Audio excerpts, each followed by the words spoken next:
Hello guys, আজকে আমরা পিকনিকে এসেছি। তো পিকনিকের আইটেমগুলো দেখো, কাতলা মাছের কালিয়া, দেন তারপর আর কি, ওঠাও তাড়াতাড়ি।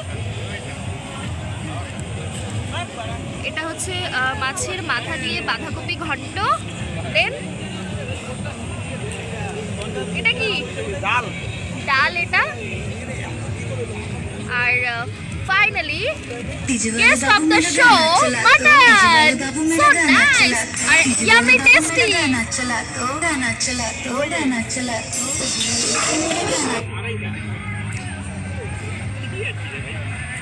আর এখন রাইস হচ্ছে, দেন আমরা সবাই খাবো।